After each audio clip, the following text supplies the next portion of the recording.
Welcome in everybody to Red, White, and Bills. This is the pregame show for the New York Jets or the New Jersey Jets versus our beloved Buffalo Bills. And everyone, this is a huge game, not only because this is the last game of the year before the playoffs, but because if we win this game, or when we win this game, we will have clinched the AFC East for the second year in a row.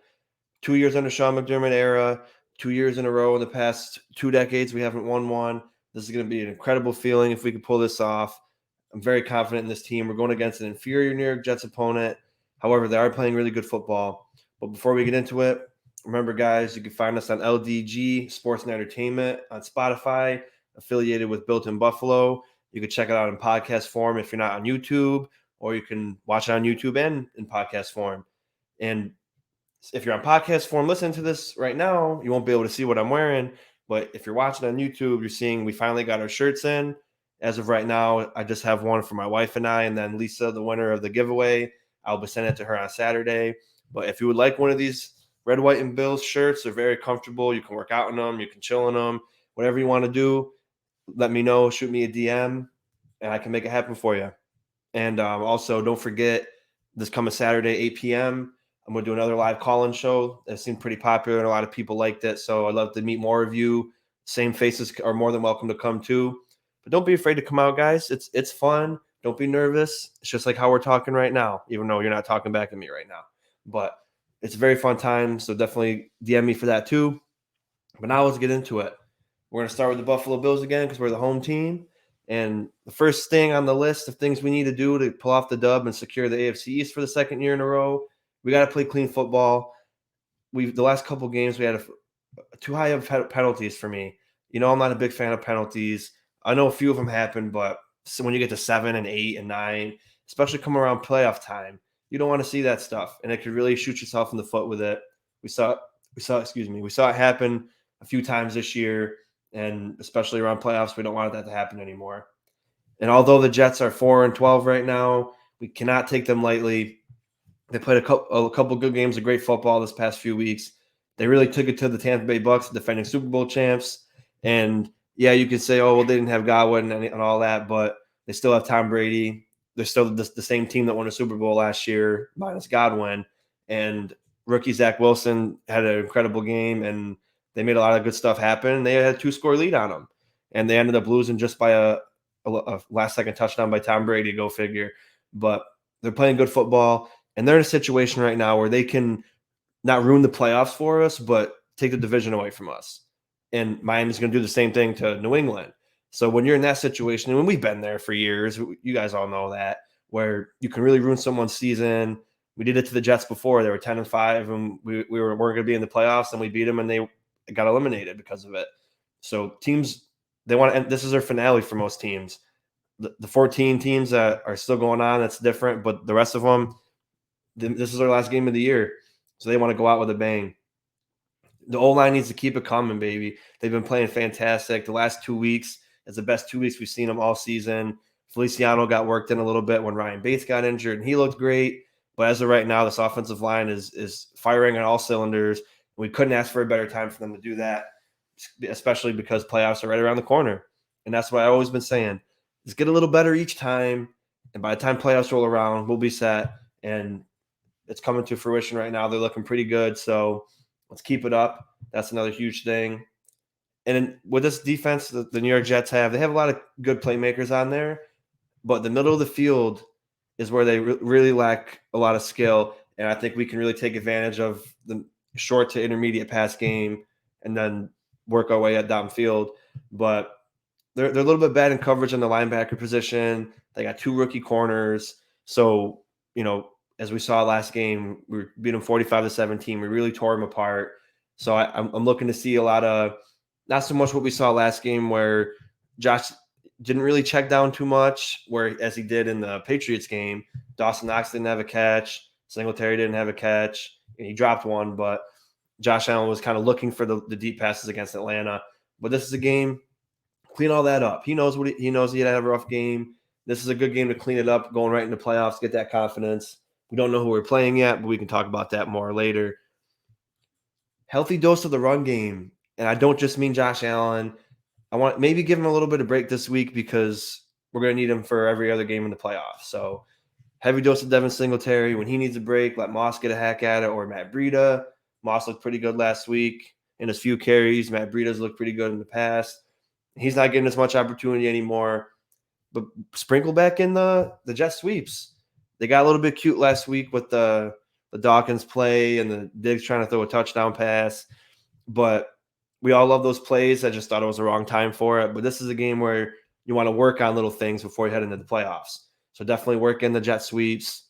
Don't know if Emmanuel Sanders will be around to do end arounds or jet sweeps or anything, but McKenzie will be. So definitely run some end arounds and jet sweeps with McKenzie, get that going. Get some motor, maybe even some Gilliam. Shake it up a bit. Throw the other teams on their toes or off their game for the playoffs and see what happens. Got to make Wilson uncomfortable. McDermott's really good against rookie quarterbacks, and we have a very elite defense, number one defense, I might add, and a very elite secondary. So get this kid uncomfortable. He's had a lot of good games this year, a lot of bad games. He's very, very bad under pressure. I think last time I checked, it was about 42% passing completion when he's pressured. So he's still learning. He's young. Take advantage of it now. It's weird saying that we're in a division where Josh Allen's the oldest quarterback at 25. So it's a lot of young guys here. We see what happened with Tua. We see what happened with Mac Jones. So Zach Wilson ain't any different, except he can run a lot better than I think they can. So you're going to have to watch out for that. Going to have to wrap up. And we're going to talk about that more when we get into the Jets players about wrapping up. But definitely got to keep Zach Wilson uncomfortable. And above all else, just stay healthy. It's one game left to the playoffs. I know it's an important game. I know we would love to see Mr. Trubisky out there and Isaiah Hodgins and Tanner Gentry and all those players that we'd like to see get some reps. But unfortunately, we were in a position this year where we had to play the last game for something. So if we can jump ahead and get a early lead by 3 scores, and it's the fourth quarter, it'd be nice to see all those guys go in. But the most important thing is to stay healthy, come out of this game 100% healthy, riding that into the playoffs. Now we're going to the Jets players and guys that we need to key in on. They got a pretty good young team. I mentioned in the pod yesterday night with Brett and Tony that they drafted really well last year. They had a couple good free agent signings. Another good year of drafting and free agent signings with this coaching staff and this regime. They could be another team up and coming in the AFC East, and our division might be the toughest division next year. Who knows? But Braxton Berrios, 46 receptions, 431 yards, 2 touchdowns, also adds in 5 carries for 40 yards and 2 touchdowns. And I think he was the first player in Jets history to rush and receive a touchdown in a game. And he's a guy they got to extend. He's a very good playmaker. He's also in the return game. He's quick. He's fast. He's got good hands. He's a player we got to watch out for sure. Him and Teron Johnson's going to be a great matchup. Quentin Williams, I also mentioned him in the pod last night. He got drafted in Ed Oliver's class. These are the 2 best defensive tackles in that draft class. 7 sacks, 35 tackles, 31 pressures. He had a slow year, and Oliver had a slow year also, but not this year. But last year and the year before, I think Quentin was 2 years ago. His rookie year was kind of slow, but then last year he started coming up, and he's a very good pass rusher. He's big, strong, tough, physical. He's everything you want in a D tackle. So our guards are going to have their work cut out for him for sure. Another rookie I really love, Elijah Moore, 43 receptions, 538 yards, 5 touchdowns. Also adds in 5 carries for 54 yards and a touchdown. So they like to work in the receivers in the run game as well, as you can tell here by these stats. But Elijah Moore started off a little bit slow, and also you got to remember Becton's been hurt. Elijah Vera Tucker on the left guard's been phenomenal, and then they got kind of vet presence on the center and the other side. So they're building a pretty good offensive line. And Zach Wilson was struggling in the beginning of the year. I mean, he's still kind of struggling, but he had the rookiness of him. That's not even a word, but I made it up now, rookiness. So I'm gonna keep that. But yeah. So he started off slow, but now he's really kicked it up in the second half of the year, and he's a credible playmaker. And Jets got a good guy in him. And Michael Carter, the other rookie, running back, 138 carries, 620 yards, 4 touchdowns, good for 4.5 yards a carry, 36 forced missed tackles, 3.4 yards after contact per run.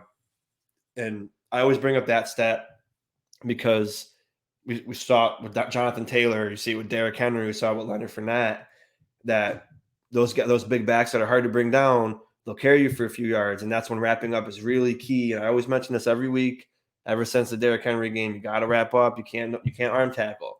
Ever since those games, they've been a lot of arm tackling.